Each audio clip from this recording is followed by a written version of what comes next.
अमरावती शहरात अवैध धंद्यांविरुद्ध सुरू असलेल्या धडक कारवाईमध्ये शहर गुन्हे शाखेने मोठी कारवाई केली आहे। रामपुरी कॅम्प परिसरात राजेश केसवाणी यांच्या घरावर छापा टाकून तब्बल 10,50,000 रुपयांचा गुटखा जप्त करण्यात आलाय। सकाळपासून चाललेली ही कारवाई दुपारपर्यंत सुरू होती। शुक्रवारी गुप्त माहिती मिळाल्यानंतर शहर गुन्हे शाखा पथक 1 चे प्रमुख पोलीस निरीक्षक जाधव यांच्या नेतृत्वाखाली एका पथकाने रामपुरी कॅम्प येथील राजेश केशवानी यांच्या घरावर छापा टाकला। पोलिसांनी घराची कसून तपासणी केली असता घरातील प्रत्येक खोलीत गुटखा लपवून ठेवलेला आढळला। इतकेच नव्हे तर शयन कक्षातील दिवाणाच्या आत सुद्धा गुटखा लपविण्यात आला होता। पोलिसांनी घराच्या वरच्या मजल्यावरील खोलीतून सुद्धा मोठ्या प्रमाणात गुटखा जप्त केला आहे। या कारवाईची माहिती मिळताच अन्न व औषधी प्रशासन विभागाचे अधिकारी गजानन गौरे आणि त्यांचे पथक यांनी घटनास्थळी बोलावण्यात आले। सध्या घटनास्थळी पंचनामा सुरू आहे, मात्र माध्यमांना या कारवाईची माहिती उशिरा देण्यात आली आहे, असा आरोप काही पत्रकारांनी केला आहे। घटनेची माहिती मिळताच पोलीस उपायुक्त कल्पना बारावकर यांनी घटनास्थळी धाव घेऊन पाहणी केली आणि अधिक माहिती घेतली।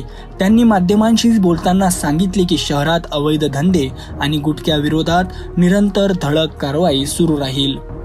रामपुरी कॅम्पमध्ये हे जे राजेश केशवाणीचं घर आहे, या ठिकाणी युनिट 1 म्हणजे पी.आय. जाधव आणि त्यांच्या टीमने कारवाई केलेली आहे आणि साधारणतः आपल्याला इथे 10.5 लाखाचा गुटखा मिळालेला आहे।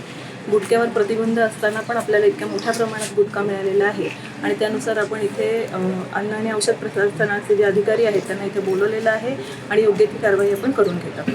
अमरावती शहरात अशाच अवैध धंद्यावर आता छापा टाकणार का, कारवाई धडक कारवाई सुरुवात होणार का? आपल्याकडे सुरू आहे, प्रोसिजर सुरू आहे। या महिन्यामध्ये आपण जवळजवळ 40च्या वरती केसेस नार्कोटिक्सच्या केलेल्या आहेत आणि ही कारवाई सतत चालू राहणार आहे। अन्न व औषधी प्रशासन अधिकारी गजानन गोरे यांनी देखील या कारवाईबाबत आपली प्रतिक्रिया व्यक्त केली आहे। त्यांनी सांगितले की जप्त करण्यात आलेला गुटखा विक्रीसाठी आणला होता आणि या प्रकरणी पुढील कायदेशीर कारवाई केली जाईल। मी गजानन गोरे, अन्न सुरक्षा अधिकारी, अन्न औषध प्रशासन अमरावती। आज आम्ही शहरात कार्यरत असताना मला गुन्हे शाखा श्री ए.पी.आय. वाकोळे साहेब यांनी दूरध्वनी करून सांगितले की रामपुरी कॅम्प येथे गुटख्याचा साठा विक्री करता साठवलेला अशी त्यांना माहिती आहे।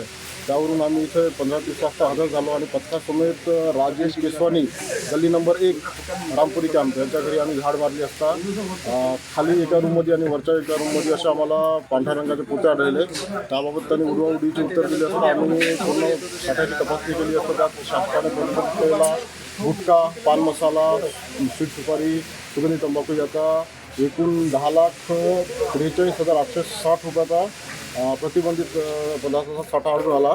सदर साठा आम्ही पंचनामा करून जप्त केलेला आहे। आता या प्रकरणी पुढील फिर्याद आम्ही गाडगेनगर पोलीस स्टेशनमध्ये दाखल करत आहोत। काही सुगंधित गुटख्याच्या पॅकेटवर मॅन्युफॅक्चरिंग डेट आणि एक्सपायर डेट आढळून नाही आली आहे, तर का गुटखा नकली की असली आहे काय सांगा? नाही, बरेचसे हे चोरटी वाहतूक करण्याकरता गुटखा वाहतूक करतात, यात बॅच नंबर किंवा मॅन्युफॅक्चरिंग डेट वगैरे टाकल्या जात नाही, तर तो त्यांचा नेहमीचा तो काय म्हणतात मोडस ऑपरेंडी आहे तो। रामपुरी कॅम्प येथे शहर गुन्हे शाखेने मोठी कारवाई करत 10,50,000 रुपयांचा गुटखा जप्त केला आहे। या कारवाईमुळे शहरातील अवैध गुटखा विक्री करणाऱ्यांवर मोठा दबाव निर्माण झाला आहे। अमरावती पोलिसांची ही धडक कारवाई यापुढेही सुरू राहणार असल्याचे पोलीस उपायुक्तांनी स्पष्ट केले आहे।